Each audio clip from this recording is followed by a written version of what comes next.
Welcome to New Possibilities. I speak truth to power without fear.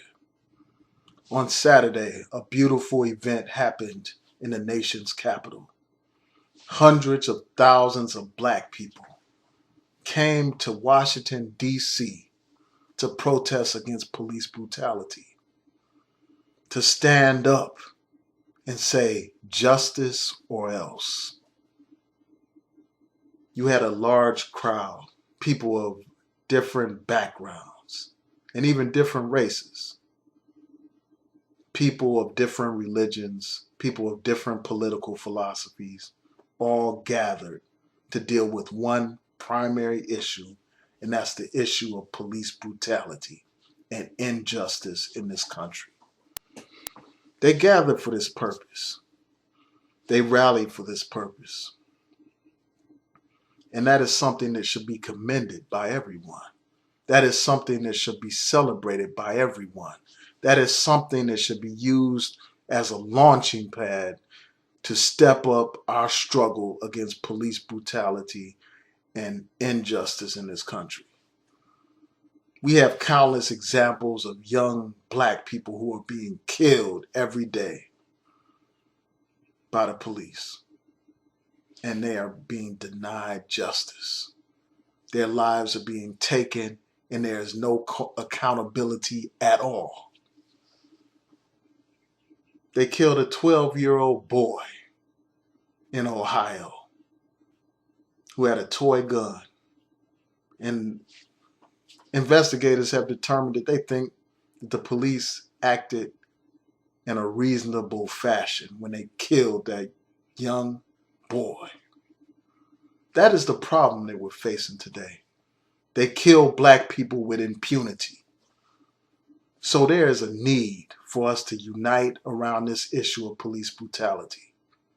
There's an urgent need. But instead of people supporting this effort, instead of people uniting with that effort, instead of people offering even constructive criticism, what you have is a bunch of crab-ass niggas trying to tear down a black man who has done so much, trying to tear down a movement that is vital today.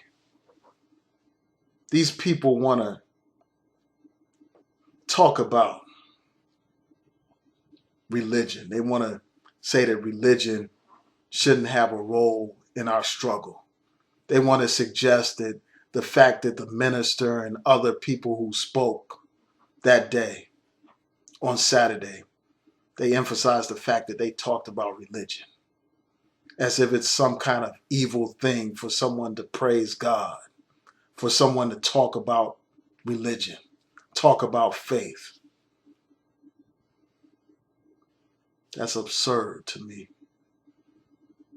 Our journey as a people is a living testimony to the fact that there is a God. We came from the bottom of slave ships,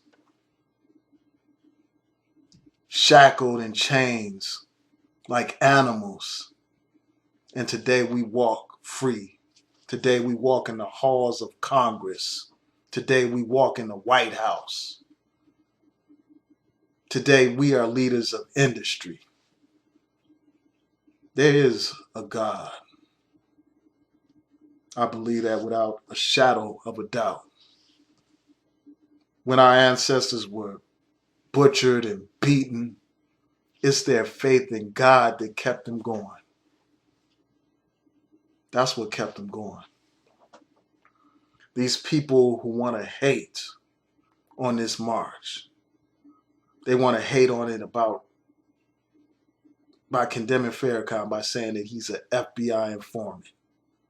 These people offer zero proof for this rumor, for this gossip, for this scandal mongering. They offer zero proof.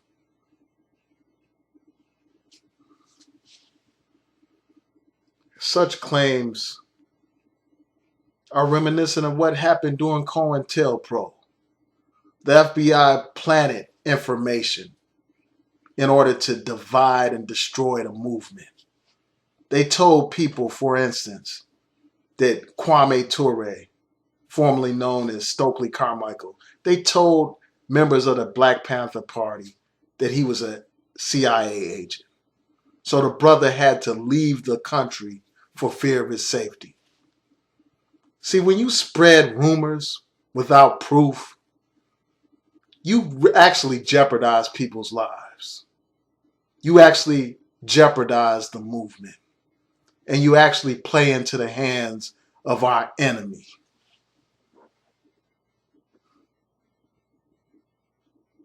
Of the people that don't want to see an end to police brutality.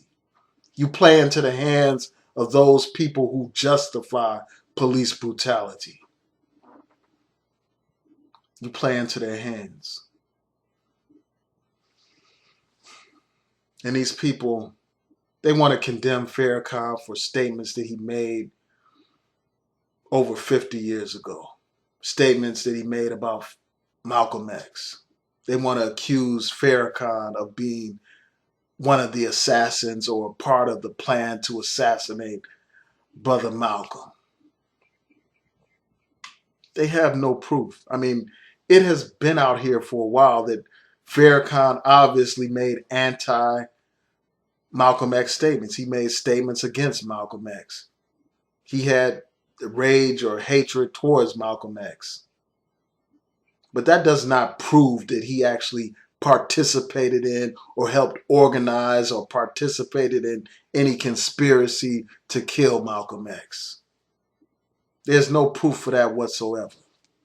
And these same people that claim to love Malcolm X, they don't even follow Malcolm X. If Malcolm X was alive today, these same player haters, these same naysayers, these same crabs will be pulling that brother down as well. They will be critiquing him as well. Because that's what they do. While other people actually put in the work, while other people are actually out in these streets putting in the work, doing something to advance the people, these player haters, these naysayers, these damn crab niggas sit in comfort in their home talking bullshit. And it is what it is. That's just the reality of it. We don't need critics. We need organizers. We need doers. We need people who are actually involved in the advancement of black people. That's what we need. If you really loved Brother Malcolm, you would heed his words. Brother Malcolm said we were all in the same boat, that we're all in the same boat, regardless of our religion. You need to read Brother Malcolm's speeches if you claim to love him so much. Brother Malcolm talked about how they don't lynch you because you're a Baptist or because you're a Methodist or because you're this or because you're that. They lynch you because you're black. When that cop choked Eric Garner to death, he didn't ask Eric Garner what his religion was.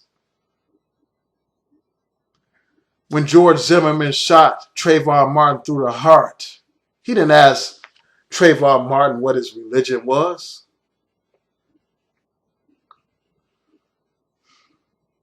When that cop blew off Sam Dubose' head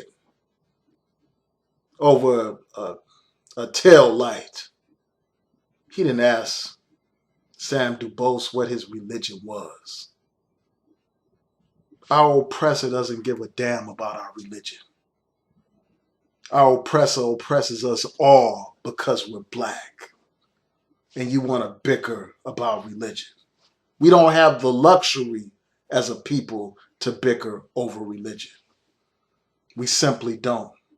There's too much at stake.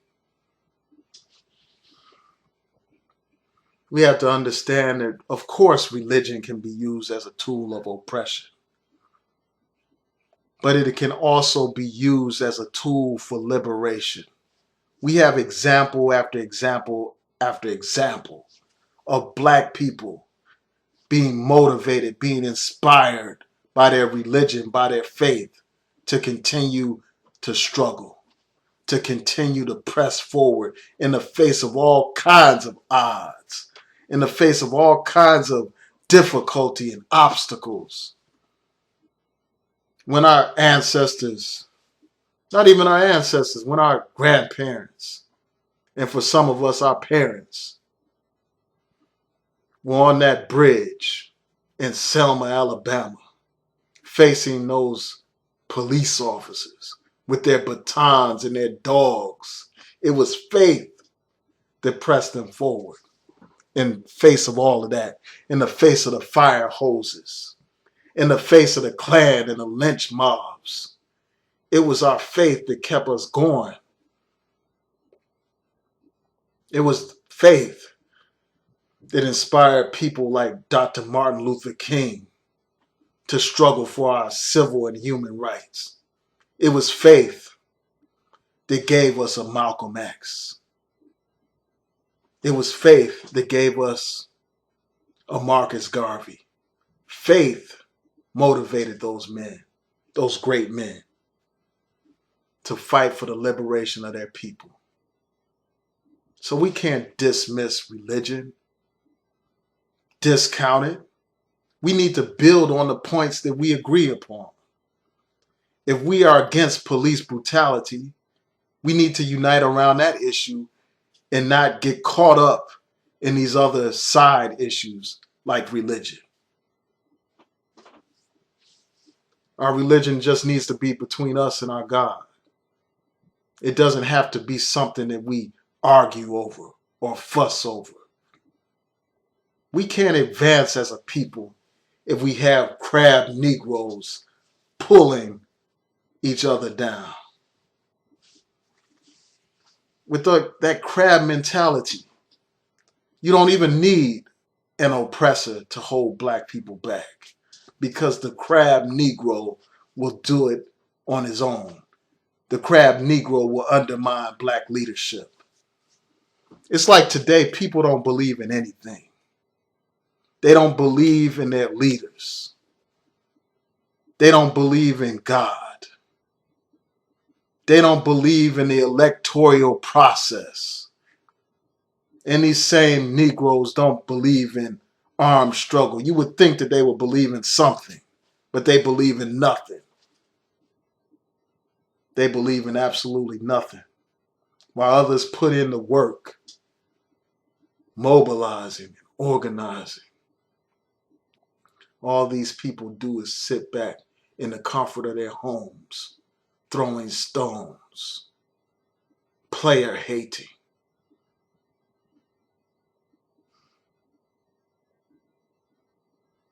Doing nothing. I mean, it would be one thing to offer constructive criticism, to add your voice to the struggle, to make it better, to get involved and make suggestions about how to move us forward as a people.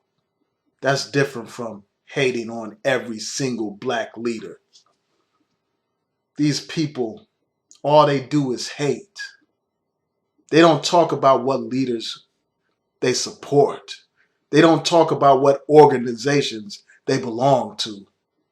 All they do is hate on other leaders, hate on other organizations. In their eyes, black people can do no good.